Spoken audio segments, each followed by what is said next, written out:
Welcome to Say What, a Project Zion podcast series that tries to get answers about life and faith for the youth of the church. We're your hosts, Marianne and Kassie, and for this episode of Say What, we've invited evangelist and Community of Christ parliamentarian extraordinaire, John Wight, to join us today, and we'll talk about how resolutions and revelations make it to World Conference and beyond. And who knows, we might get a few other things out of him while we're talking. So let's get started. So as a starter, just tell us a little bit about yourself, like interests and hobbies and stuff.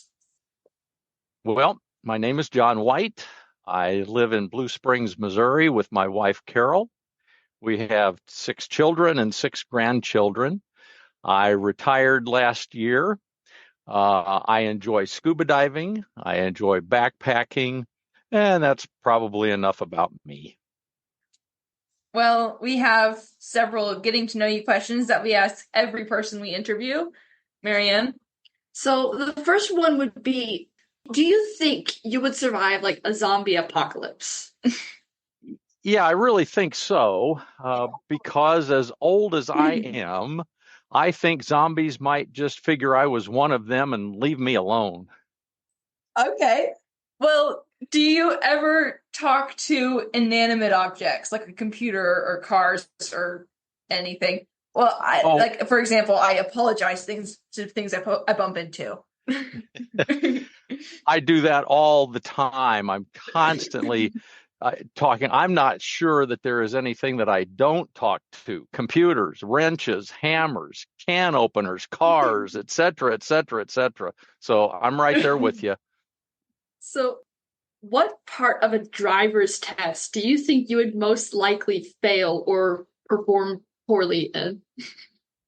Yeah, the one that pops into my mind right off is the one that says you're supposed to have both hands on the wheel at all times. I just never did get that into my habit, so I'm sure I would flunk that part of the test. Yeah, especially like, for example, if and drive me home from senior high camp, and he had one of those cars that stayed in the lane for you. And the car had to constantly remind him to keep his hands on the wheel. He's leaning back like, I don't have to do anything. So, our younger sister wants to know, what is the weirdest dream you've ever had? That's a really tough question for me. I've never been able to remember my dreams more than for maybe a couple of minutes after waking up.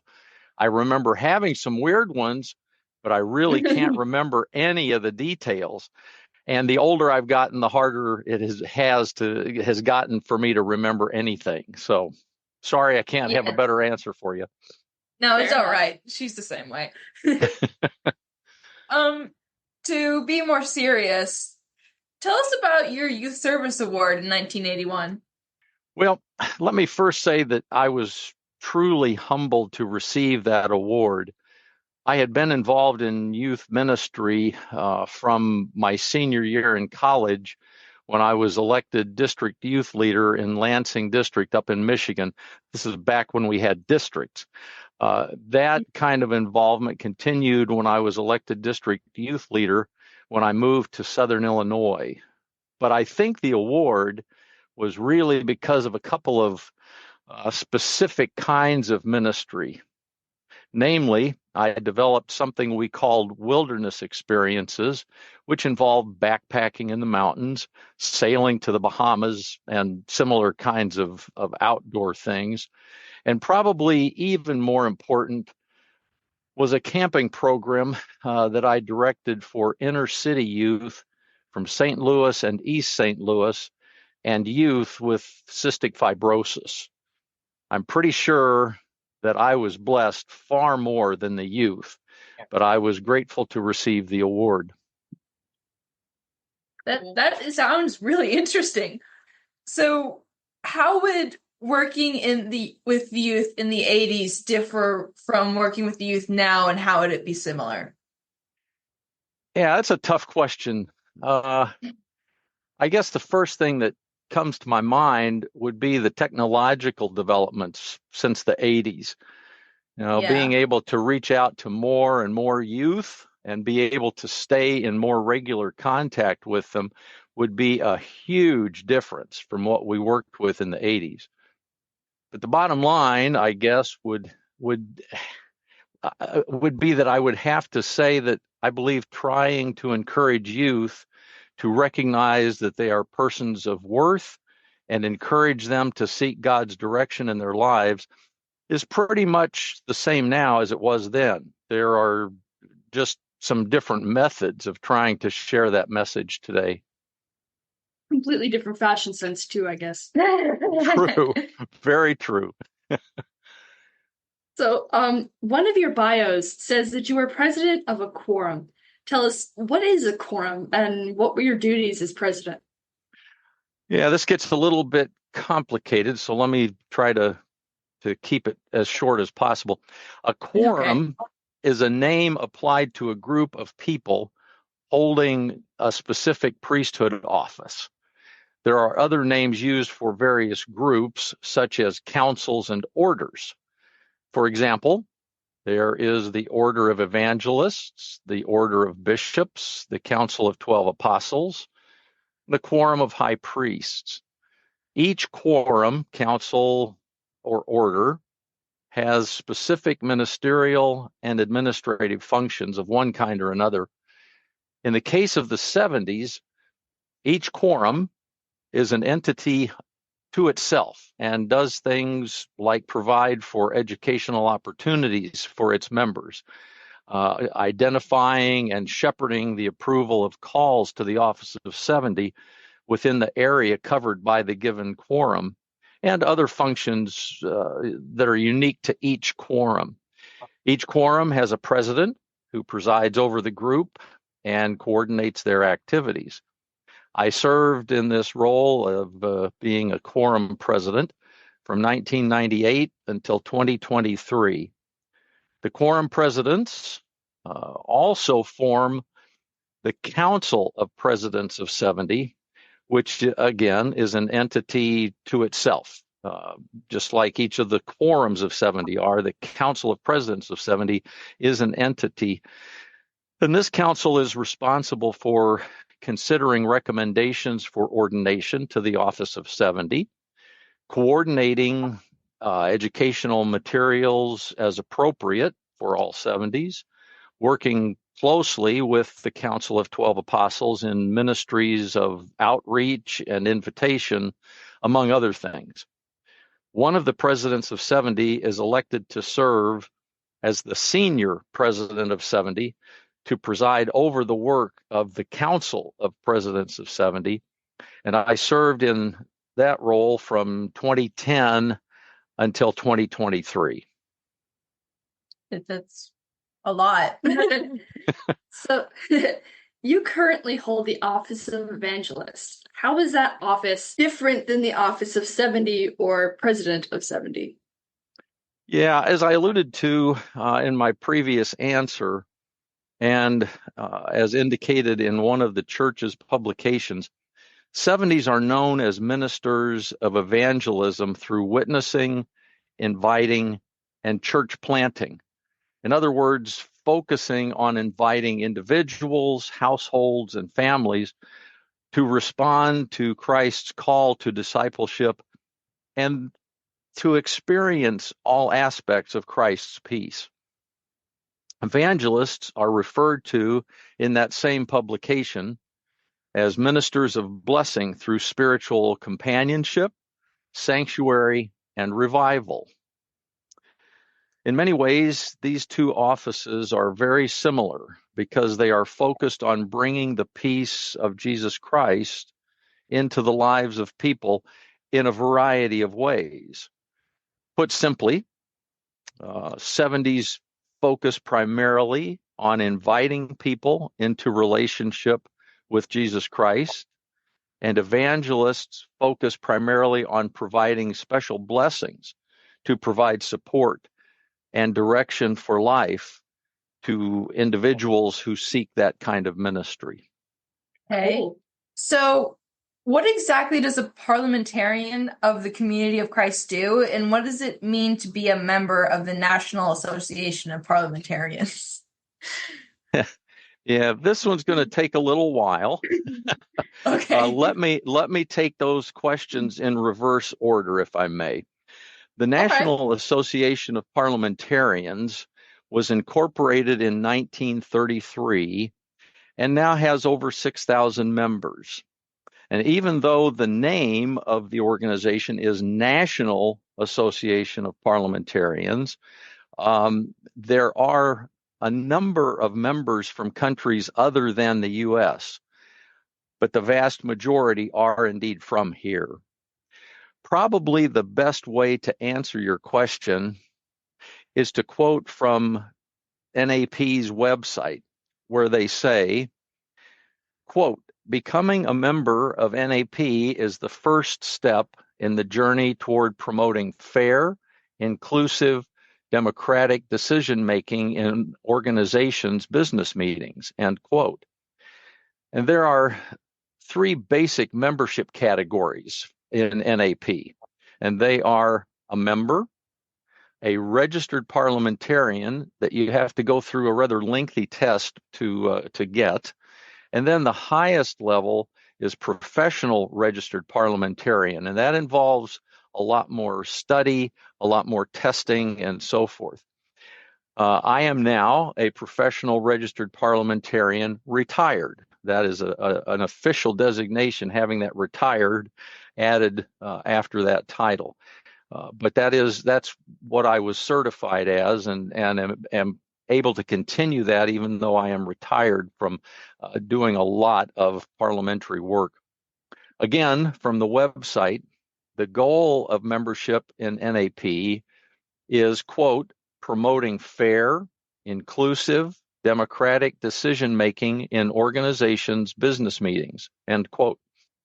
And by the way, let me add that NAP is very committed to reaching out to young people to share its vision. So if you or any of our young listeners are interested in pursuing parliamentary procedure, I would recommend that you go to their website, which is parliamentarians.org, and you'll find some of the specific programs and opportunities available to young people. All right. As for what a parliamentarian does in Community of Christ and applying those kinds of principles and such, putting it simply, is to try to offer advice, counsel, and direction relative to parliamentary procedure. This involves discussion with and providing advice to the First Presidency prior to and during World Conference, serving on the Conference Organization and Procedures team, serving on the World Conference Resolution Review Committee, providing a draft set of standing rules which provide specific guidelines for the World Conference, developing a list of parliamentary actions that will be used during conference, including what those mean and how they would be handled, being available to consult with delegates privately during conference on questions they may have, and as the old saying goes, other duties as assigned. So some people think that the role of the parliamentarian is really only one that applies during conference. The reality, though, is that the aforementioned responsibilities begin shortly after one conference adjourns, and then they continue through the next conference. So if you have other questions, that's kind of in a nutshell what it means to be a parliamentarian and what a parliamentarian does in Community of Christ. Well, we were attending the World Conference last year, and we were able to get a broader understanding of how policies get established into the Community of Christ. And we understand that the different sections of the Doctrine and Covenants are divine counsel given to different presidents of the church. How do these communications from God get into the scriptures, and do all of them become scripture? Yeah, this is one of those things that particularly fascinated me when I was quite young. I am the son of an appointee minister for the church. I was an appointee myself, but I grew up being the son of an appointee, and so I've never missed a world conference in my life. And as a young person, I was fascinated with how the procedure worked. I was fascinated with parliamentary procedure, especially how it related to this subject of words of counsel, divine counsel from the prophet president of the church. Now, let me say that there have been some changes to this process through the years, and I've been able to observe many of those. But let me try to answer your question relative to how these have been handled most recently. The prophet president shares divine words of counsel with the church prior to conference. Now, let me just add quickly, it used to be that those were all sealed up until conference began. They were opened and kept confidential until the quorums, councils, and orders had seen them. But now the prophet president shares the message, the words of counsel with the church prior to conference so that they have some time to think about it, pray about it, and so forth. Then the official conference process during the week of conference involves the quorums, councils, orders, caucuses, and mass meetings discussing the words of counsel in their individual group sessions and deciding whether or not they as a group support those words and want them to be included in the Doctrine and Covenants. Each of these groups then reports back to the conference the results of their deliberations and their votes. Then the document goes before the whole conference for debate and a vote. Now, that vote includes authorization to include the words of counsel in the Doctrine and Covenants and, hence, to be considered scripture, as you asked in your question. Now, I am not a historian, so even as old as I am, I can't say whether or not any words of counsel have ever not been approved and included in the Doctrine and Covenants. I can tell you, though, that in 1968, when what is now Section 149 was presented to the church, some questions were raised that resulted in then President W. Wallace Smith bringing additional words of counsel to the church in an effort to answer and clarify those questions and concerns. That document was also approved by the conference and is included in the Doctrine and Covenants as Section 149A. So there you have it again in a nutshell. So, to back up a bit, so you were talking about the rules of, what'd you say, Robert's rules or something like that?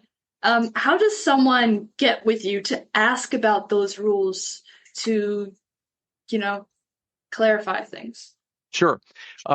I sit on the rostrum right behind the presidency, and that way they look over their shoulder at me if they have any questions about parliamentary procedure during the legislative sessions.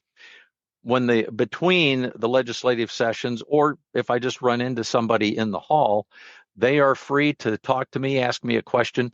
And I spent a good bit of time at the last World Conference having people come up to me after the legislative sessions and ask questions about a variety of things. And so that's how that works. It's an informal kind of a thing. I just try to make myself available so that they can come down to the rostrum and motion for me after the legislative session is adjourned, and then we talk things through.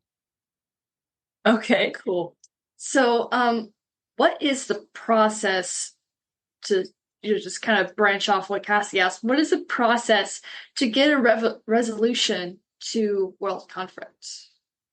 Yeah, the process for getting a resolution before the World Conference is covered quite nicely in a resolution that was approved by the conference of 2016. Again, there have been processes through the years. They've changed as the church has developed, as jurisdictions have developed, and so forth. And so the resolution that was approved in 2016 is the latest one.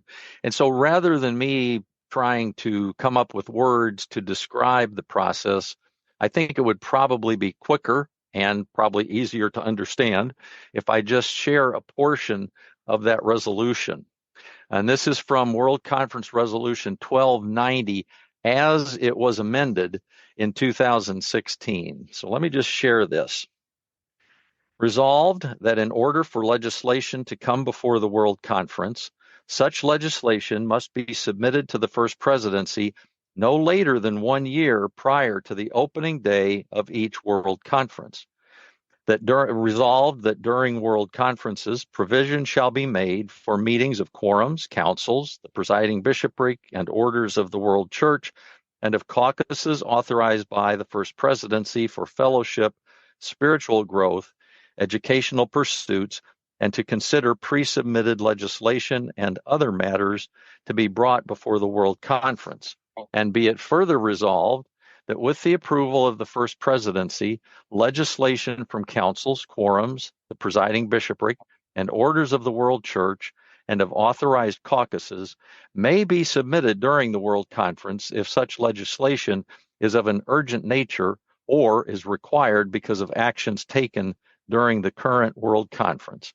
And be it further resolved that World Conference Resolutions 1214, 1218, and 1254 be rescinded. So this is the resolution that guides how resolutions can be presented to World Conference now. And Makes sense. And the one thing that I would like to note is that that next to the last resolve leaves the door open for resolutions to come during conference if the First Presidency determines that they are of an urgent enough nature to do that. As you may recall, it said that resolutions had to be presented by mission centers, quorums, councils, orders, and so forth, at least 1 year prior to the beginning of the next World Conference. Now, the main reason for that is so that the translations can be done into the various languages that are provided for, and to make sure that everything is in order before it comes to the World Conference. So there's that 1 year of preparation, translation, and so forth that is not applied if something comes from the orders, councils, and so forth, and the First Presidency decides that yes, this is of an urgent enough nature that we need to proceed with it, even though it did not come in a year before.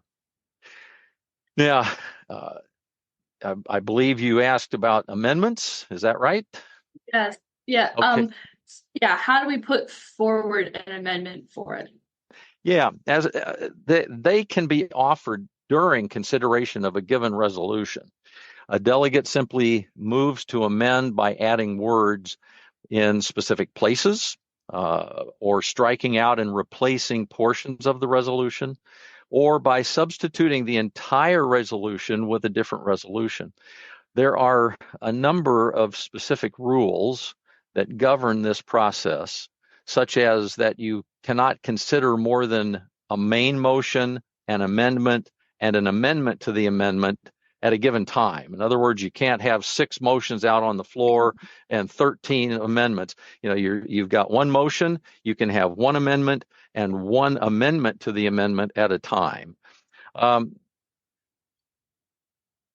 And another example of a rule that applies to this is that the content of a substitute amendment has to address the same topic, the same area of interest as the original motion, or the same thing applies to the First Amendment. You can't substitute with something that's clear out in left field that doesn't have anything to do with what the immediate previous motion had to do with as a motion or as an amendment. There may also, for example, yeah. Sorry. No, go ahead. So, for example, you can't have, they're talking about grammar and say the second paragraph, and then all of a sudden someone's talking about something they don't like in, the 5th paragraph or something like that. Well, you can include more than one of those kinds of corrections in the same amendment. It's how it's worded, and you can say, I move to amend by striking this and inserting that, and by striking this and inserting that, and by inserting that. So as long as it's all to do with the same motion and it's all included, it can be done that way when you're amending something. Yes.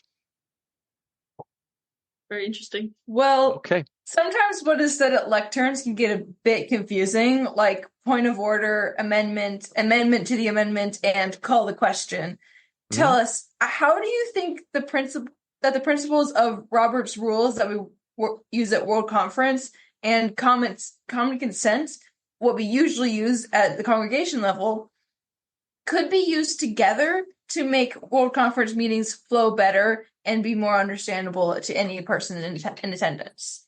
Yeah, this is a very interesting question. We could probably do a whole podcast just on this one question alone.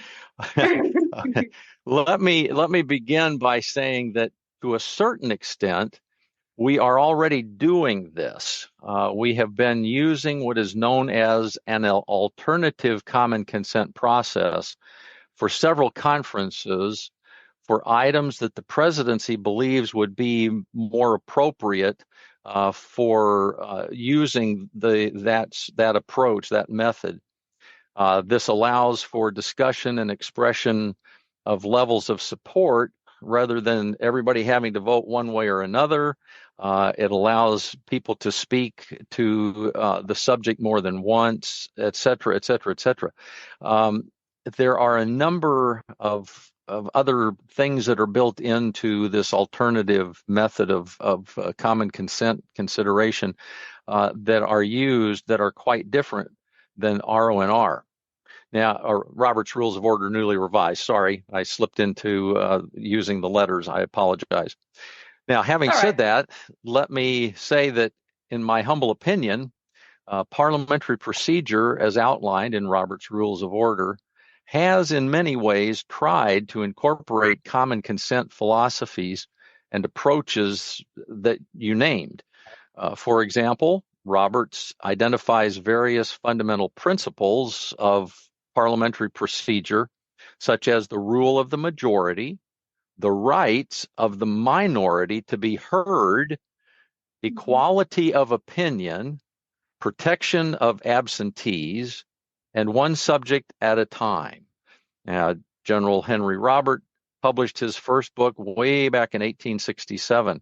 And I'd like to share just a part of his writing. I'd like to share a quote with you that kind of illustrates where he was coming from and why he even bothered with this. This is, again, it's copied or printed in the most recent edition, which is the 12th edition. It says this: in 1867, Robert was promoted to major and ordered to San Francisco, which was then a turbulent community made up of people recently arrived from every state. As he and his wife worked with persons from different parts of the country in several organizations seeking to improve social conditions there, they found themselves in the midst of a strange situation. Remarking on it many years later in a lecture in Cincinnati, he stated that, quote, friction as to what constituted parliamentary law was indeed no uncommon thing, end quote. Each member of these organizations had brought from his home state different and often strong convictions as to what were correct parliamentary rules, and a presiding officer usually followed the customs of the locality from which they came. Under these conditions, confusion and misunderstanding had reached a point where issues of procedure consumed time that should have gone into the real work of the societies. And so he wrote Robert's Rules of Order in an effort to try to get away from spending all this time arguing about, well, should it be done this way or this way? Well, back home, we do it this way. Back at my home, we do it this way. And so I think he was trying to provide something to those people that's like common consent, to provide for them a way to process without wasting a lot of time. And the one statement that I quoted already that I just love, where these principles, fundamental principles of parliamentary procedure, one of the ones that I quoted is equality of opinion. For me, that's common consent. It says Your opinion is no better than mine. Mine is no better than hers, et cetera, et cetera. It says there is an equality of opinion. And so that lifts up everyone's opinion as being equal. And I love that. And for me, that's another indication of his desire to have something of common consent, even though it's handled a little differently than what we commonly think of as common consent. The church has long used Robert's Rules of Order. Originally, it was identified as the church's parliamentary authority within a resolution or resolutions. In 2002, though, the church adopted a revised set of bylaws in which the current edition of RONR as being the church's parliamentary authority. And in that set of bylaws, it was called Article 8, and that it just says, yep, it's Robert's Rules of Order. With subsequent renumbering due to some additional bylaws being added, that particular article regarding our parliamentary authority is now Article 9. So I think it's very short, so let me just read to you what it says, and it might give you a little better idea of why we use this book as our parliamentary authority. The rules contained in the current edition of Robert's Rules of Order, newly revised, shall govern all conferences of the church in all cases where they are culturally appropriate and where they are not in conflict with these rules of order or any special rules of order adopted by the appropriate conference. In cultures where Robert's Rules of Order, newly revised, is not known or generally used, locally appropriate rules shall be utilized to guarantee the rights of individual members and groups to participate fully in the deliberative process. And I really appreciate the way that is worded, because it recognizes that it doesn't have to be this rigid thing for everybody. It's partly related to what is culturally acceptable or culturally usable. So I really do appreciate that. It's my feeling that the church has felt that parliamentary procedure was, as Robert's statement suggests, a healthy way to strive for common consent, which has been a strong principle of the church from its beginning. I believe that leadership has been very open to looking for additional ways to bring that principle into our consideration of the church's business. There has been strong support, back to your question about common consent and parliamentary procedure, there has been strong support for exploring ways to do this for several years now as a group, including a professional registered parliamentarian, has been exploring possibilities. The alternative common consent process is a good example of the openness to figuring out ways to make those two principles work together. I was just about to point out there seems to be some faults in the common consent, like say you're in a line to get to the lectern, that's Robert's rules. I know, but you see, but in the common consent in Robert's rules seems to have faults in it, because if you're in a line to get to the lectern and you want to make an amendment, someone in front of you suddenly calls the question, and you can no longer do that.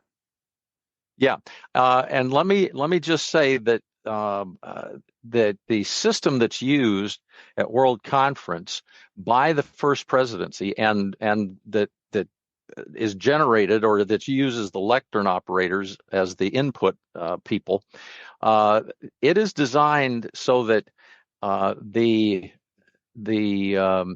whoever's in the chair, whichever member of the presidency is in the chair, looks at a screen and they can see exactly what everybody has put their card in to do. It used to be, and I remember this. I mean, this is. I'm old enough that I do remember this. It used to be that whoever wanted to speak would have to stand and just yell out, "Mr. President," and then the president would have to identify the one that they wanted to recognize. And so there was kind of this joke about how, yeah, he's got the biggest mouth, so he always gets called on. But now everybody has to go to the lectern and put in their card with what they want to do. The lectern operator puts that into a computer system, and that shows up on this screen. So the presidency has in front of them everything that people want to do.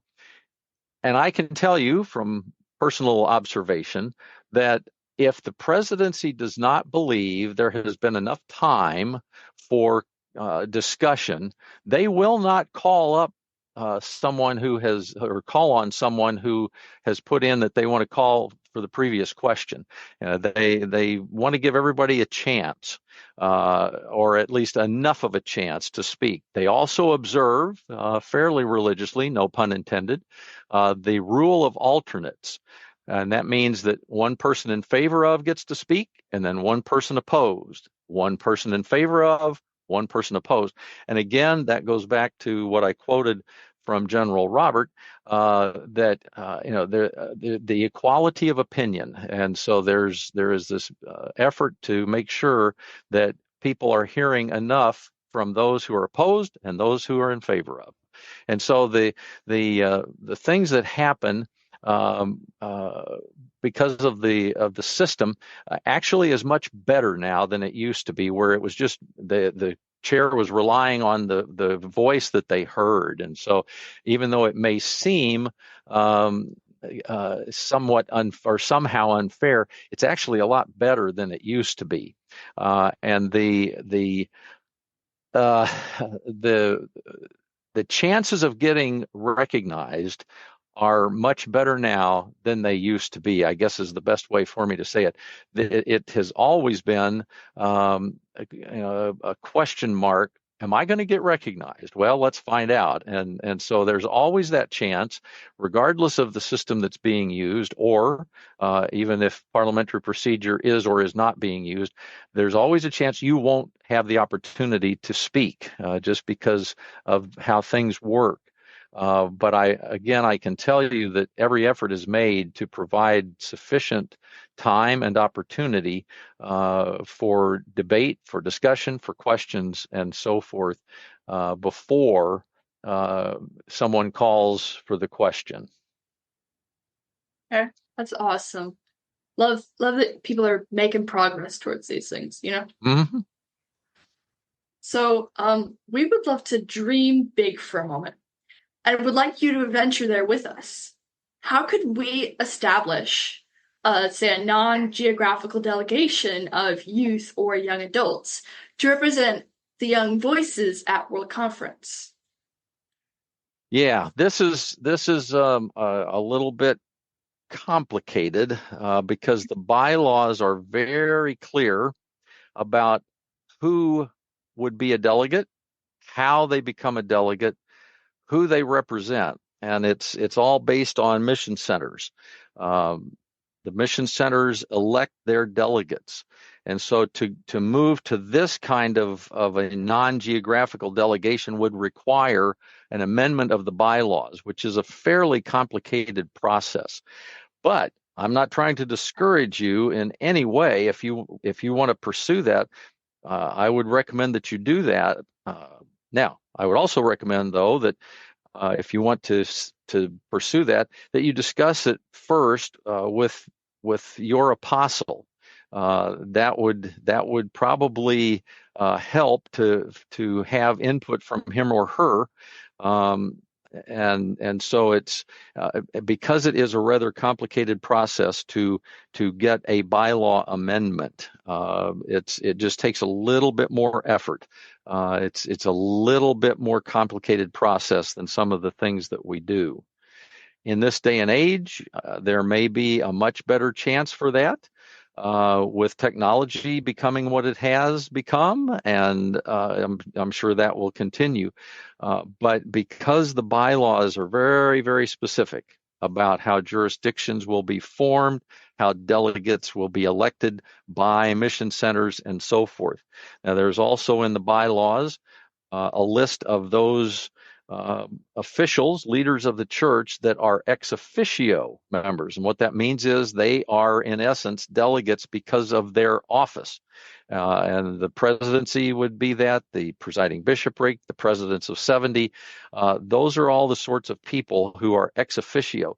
But all of that is included in the bylaws. And so that's why I am still referring back to the bylaws. Any kind of change in how the delegations are chosen would require anything different than what we've been doing would require an amendment to the bylaws. So, okay, that is great information. Yeah.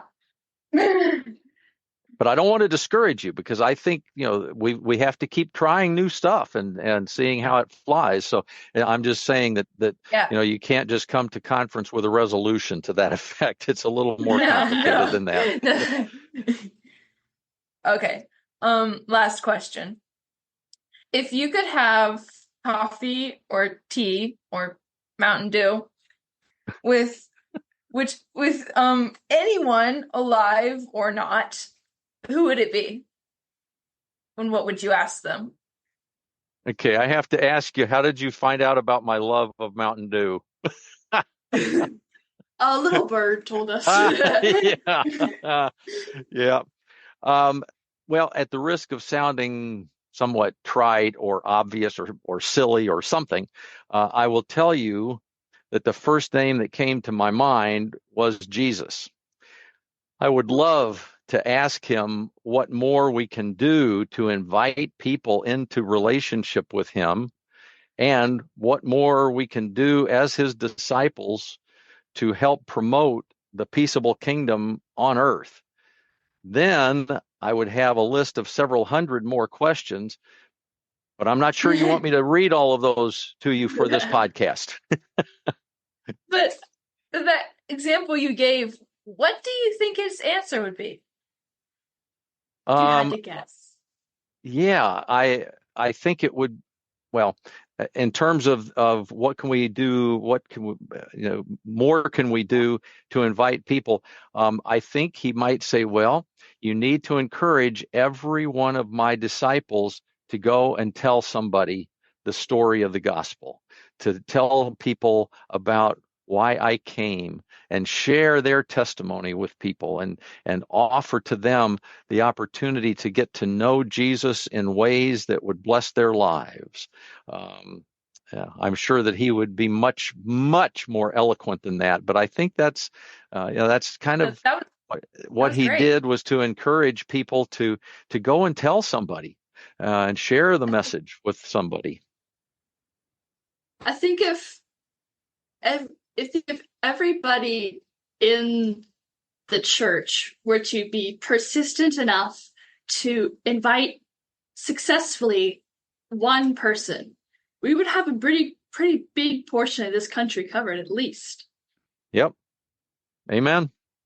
There was a great song, contemporary Christian song several years ago, that was titled in it, and the words were incorporated into the song, but it was titled "Each One Reach One." Exactly what you're saying, and I love that song because of the message that it gave, that like you just did.